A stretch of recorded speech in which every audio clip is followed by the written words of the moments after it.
Hi everybody, and welcome to another vlogmas edition of Vintersoul Creates. So today I'm going to do a small sample for you of some fiber blending into rolags, which I have here, out of some dyed raw fiber that I have, and some roving that I have. So a little background on this.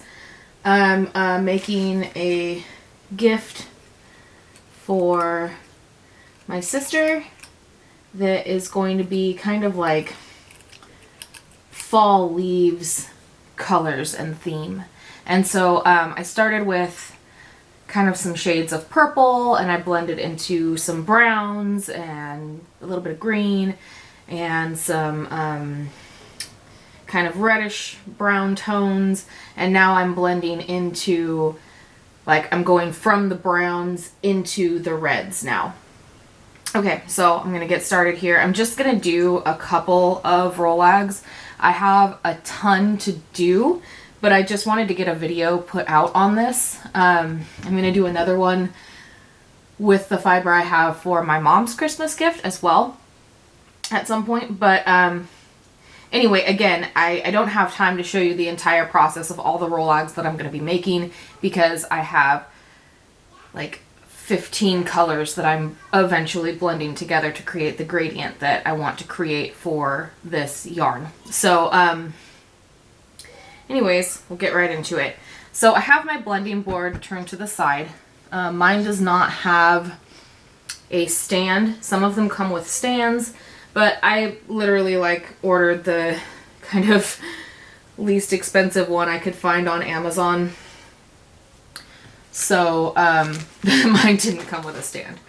And then I'm going to take some of my fiber here. I've got some red and some brown. Got some leftover that I pulled out from my last one. And then I've got some of this kind of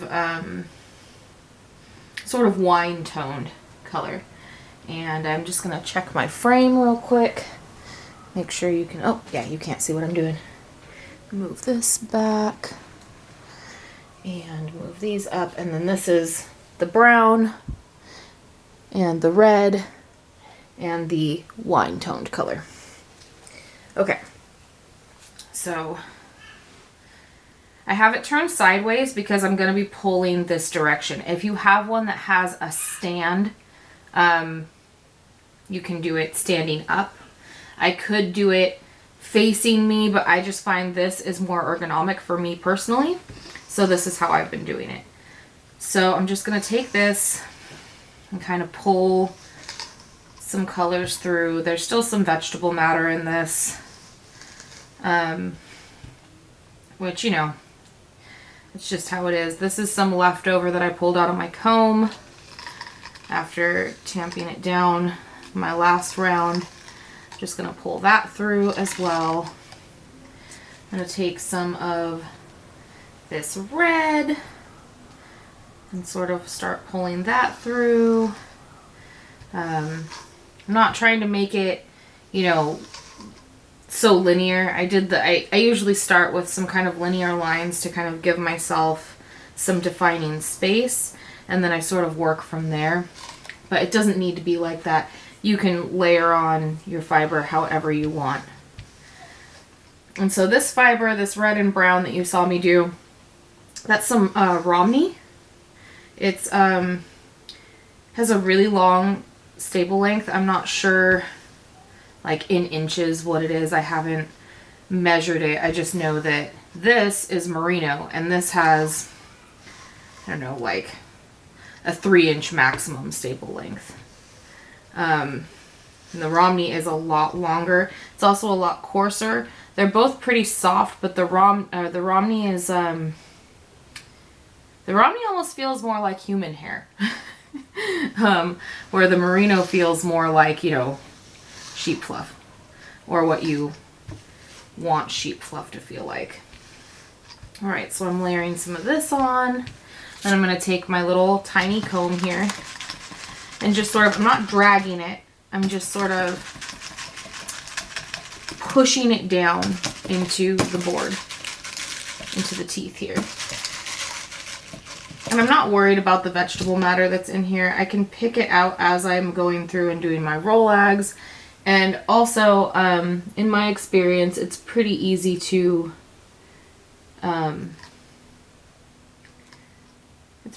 just slow down when you're spinning and pick out big pieces if it bothers you. In some cases, I don't even really think it's a problem either. It's just, you know, character. But yeah, and so now I'm going to layer on some more.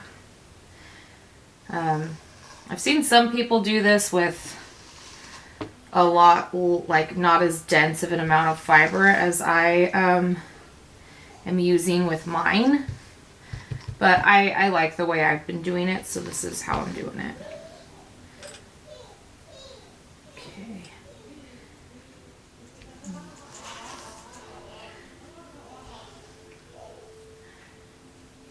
Here's some wild toddler nonsense happening in the background. It's a Saturday, so my husband is home and they get a chance to play together a little more, which is great because they miss each other so much when he's working. Okay, so again, I'm just going to kind of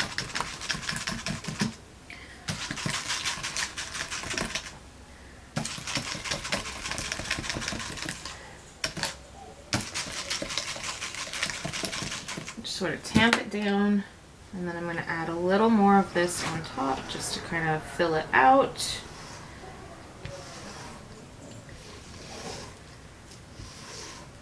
With the merino too, it's really nice. You can just kind of like drag it over the top like this and it'll just catch because the staple length is so short, and it's really fine, soft fiber.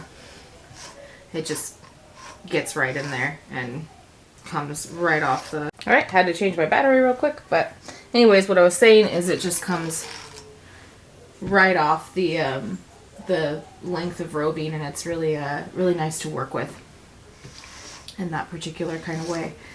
It's very easy to blend the merino.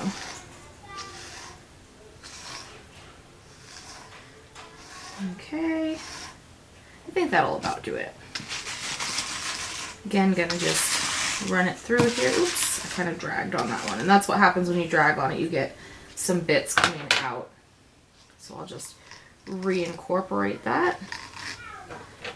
And once again, just kind of tamp it down and not drag it.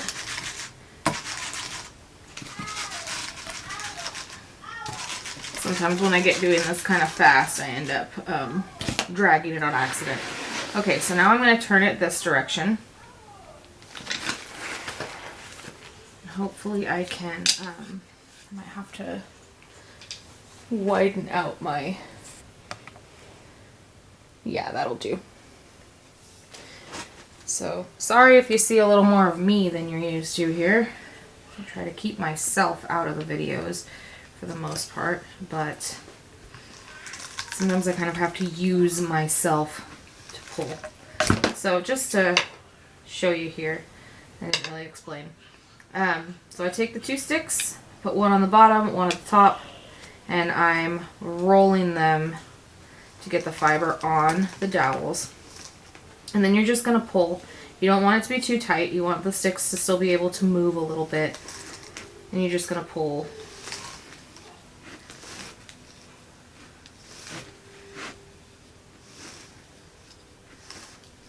And then just keep pulling. Check every now and again to make sure that your sticks can still move. And that's just because if your sticks can't move, then when you go to remove the rolag from the sticks, it can be very challenging. Yeah, so these are getting a wee bit tight, so I'm gonna just gonna call this one it. It's not gonna be a super tight rolag. It's not gonna have a ton of fiber on it. That's okay. Okay. And so you just kind of wiggle the sticks back and forth. Hi, buddy. Just kind of wiggle them back and forth until they're loose enough that you can grab your rolag and pull one of the sticks out. Okay, and then it'll slide off really nice and easily after that. I'm keeping mine kind of folded in this bag to sort of try to keep it orderly.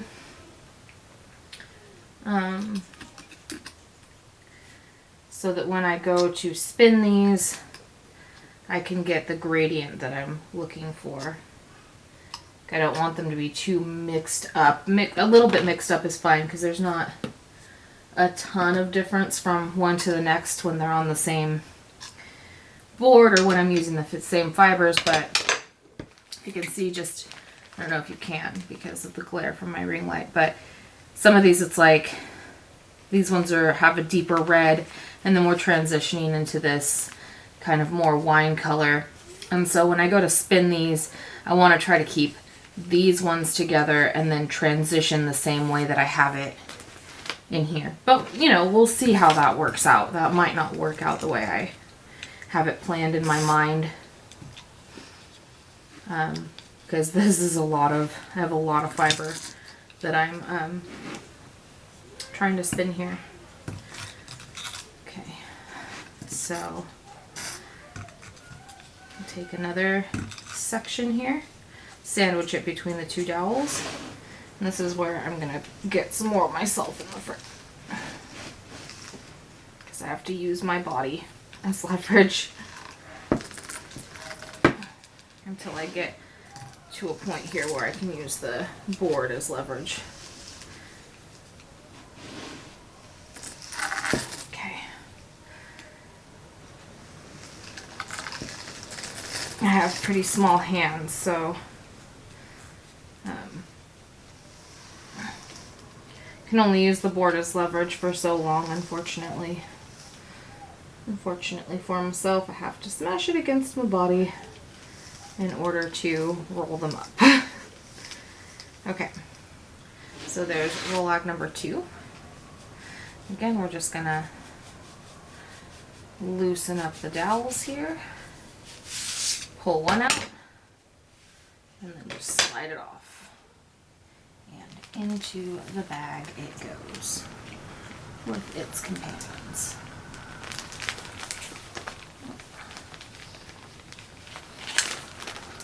It's getting a little messy. Okay.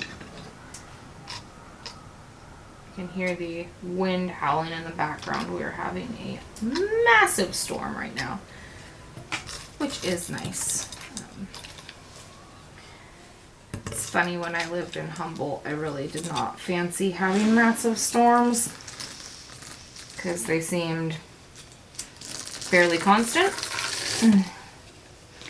But now that I'm back in the Central Valley and it's, you know, 100 degrees for a large portion of the year, I'm very excited when we get a big storm. Okay, my sticks are still nice and loose.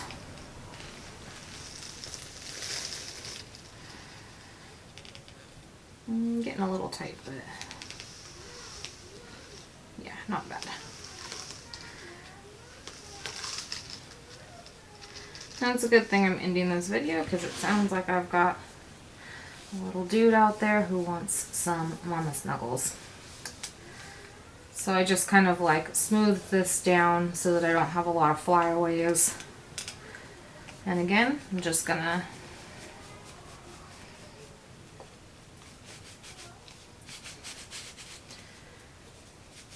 wiggle a stick out, slide the rolag off, and into the bag it goes. And that bag's getting a little packed. And then you'll see the blending board is a bit dirty. Kind of the cool thing here comes to getting some of the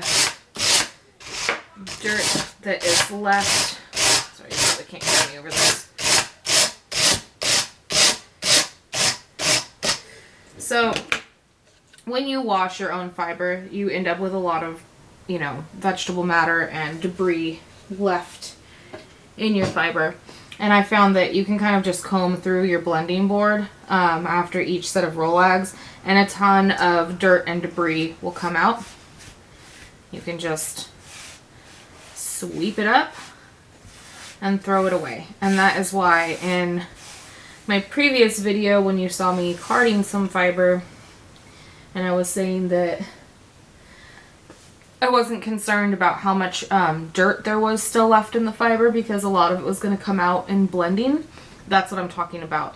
So there's still some vegetable matter, you know, some like little pieces of plant essentially stuck in this, which I'll pull out when I'm spinning. But the dirt that is left in it, which there always is some, comes out really easily when you're blending it.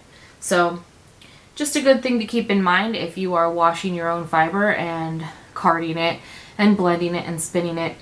If you go through this whole process, you'll take out a little bit of dirt and vegetable matter at each stage, which, at least to me, makes it a little less daunting of a task than, you know, sitting down with your washed fiber and trying to pick everything out of it. Like, I picked a lot out when it was washed, but I couldn't get everything. And if I had sat down to try to get everything, it would have just driven me crazy and it would have taken a ton of time that I don't have.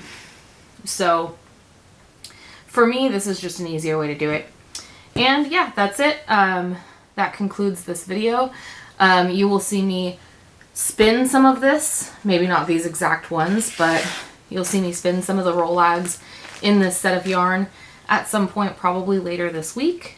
Again, I'm not going to show the entire spin because I think I'm working with about 2 pounds of wool here. That would take a while to show you the entire spin, and it might not actually even be done by Christmas. So in a few days, I'll come back and film a video of me spinning some of these rolags, and that will go up on my vlogmas set as well. So happy crafting, toodaloo, happy holidays, and hope to see you again. If you like this video, please remember to hit that like button and subscribe to my channel. I am releasing a video every day this month, and we'll see how often in the future. All right, have a wonderful day. Bye.